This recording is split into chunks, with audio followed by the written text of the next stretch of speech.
Cek cek, hai, kembali lagi bersama gua Kyoneme yang akan menemani kegabutan kalian. Sebelum itu, klik tombol subscribe dulu cuy, biar gua bisa jadi ganteng kayak Jungkook. Let's go! Di awal cerita, kita dijelaskan dengan keadaan Jepang yang cukup mengenaskan, di mana setiap tahunnya sering muncul monster yang dipanggil kaiju. Kemunculan kaiju ini sering mengakibatkan kerusakan yang cukup parah. Korban jiwa yang diakibatkan kaiju juga sangat banyak. Di sini, pihak pemerintah membuat pasukan untuk mengatasi dan membunuh para kaiju. Mereka dipanggil pasukan pertahanan.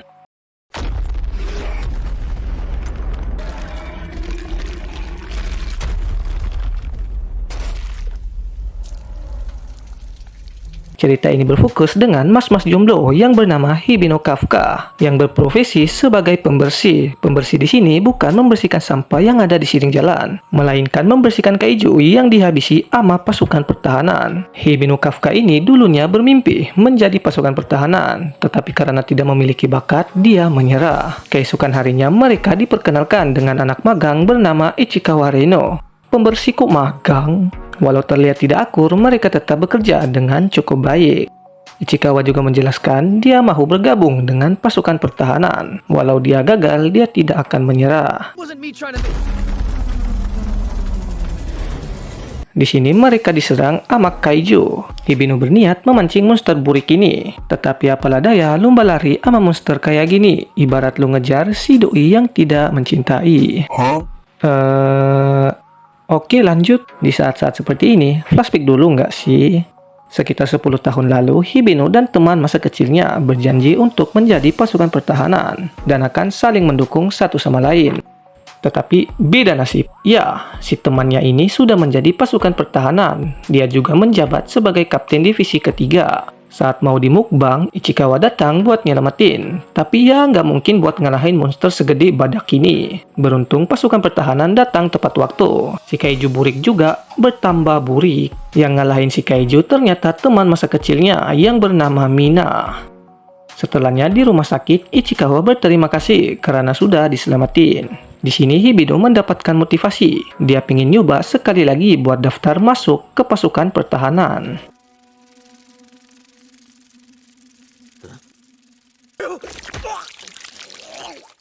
Secara mengejutkan, Hibino malah menjadi kaiju.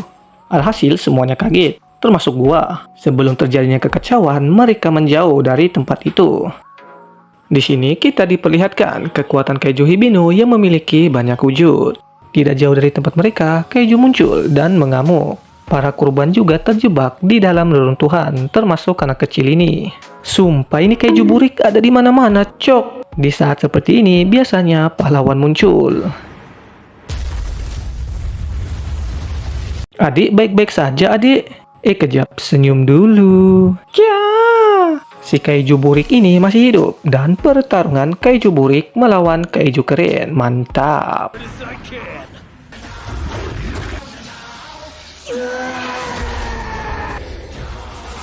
Tak perlu ditanya siapa yang menang. Di sini, Hibino merasa hidupnya sudah berakhir, apalagi saat melihat si Bucil yang ketakutan. Tetapi si Bucil tetap berterima kasih. Ini membuat Hibino mengingat janjinya 10 tahun lalu untuk berada di samping Mina. Karena tekad inilah, Hibino bisa berubah ke wujud manusianya.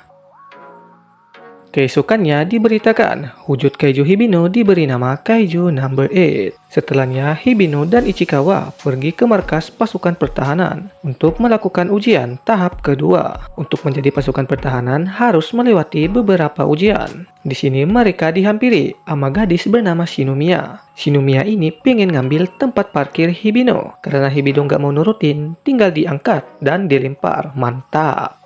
Lanjut ke ujian, di sini nggak ada yang istimewa sih. Cuman cek kekuatan fisik doang. Ketahanannya berapa lama dan kepanjangannya berapa.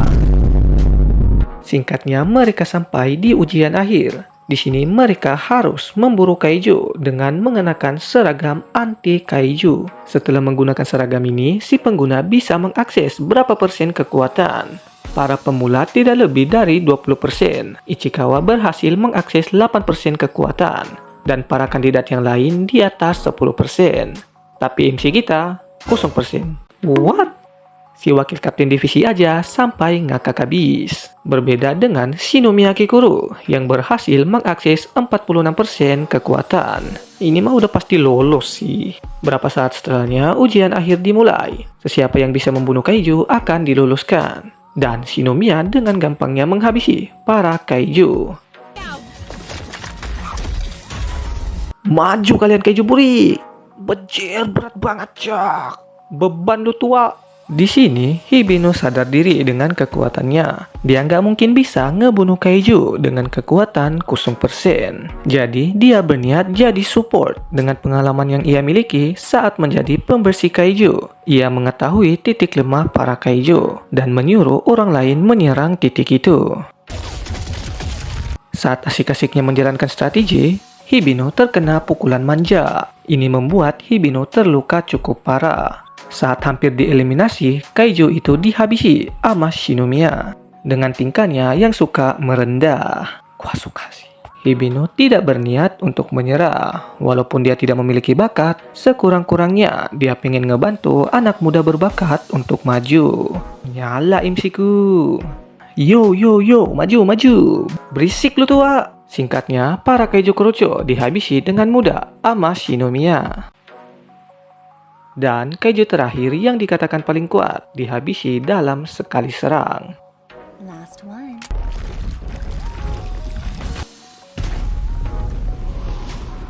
Di sini, secara mengejutkan, tiba-tiba muncul kaiju yang langsung menyerang Shinomiya. Ini membuat Shinomiya tersungkur, tetapi masih hidup. Di sisi lain, kaiju yang telah dihabisi tiba-tiba bangkit lagi. Ini semua ulah si kaiju yang bisa berbicara dan memiliki akal sendiri.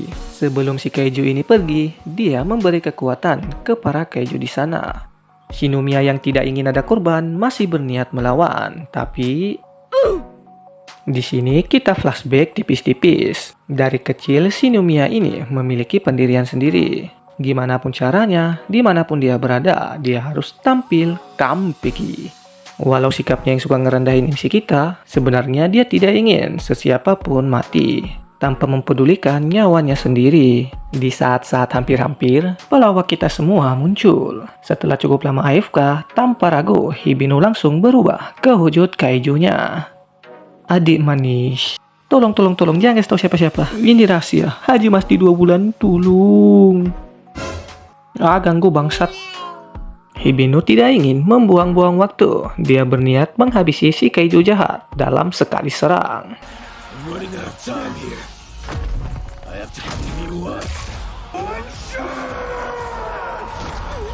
Seketika tumbukan 500 stack membuat si kaiju log out dari dunia. Hibino juga menyuruh Shinomiya untuk lebih memerhatikan dan menjaga keselamatannya. Lanjut ke hari-hari berikutnya. Setelah dirawat di rumah sakit, Hibino dan Ichikawa tinggal menunggu keputusan apakah mereka lulus ujian atau tidak. Shinomiya juga dianggap sebagai orang yang mengalahkan kaiju di hari sebelumnya. Lanjut di upacara kelulusan. Hampir semua kandidat lulus ujian, termasuk Hibino. Sebenarnya si Hibino ini tidak lulus, tetapi karena wakil kapten divisi 3, dia merasa si Hibino ini masih berguna. Dia mengetahui inti monster dan bisa ngelawak juga. Dan jangan lupakan dia ini MC. Jadi dia diluluskan. Bejir kekuatan orang dalam, cok. Oke coy, sampai di sini aja ya episode kali ini. Terus jujur, ini anime bagus. Gua saranin langsung aja kalian nonton animenya, biar kalian ngerasain keseruannya. Ciao.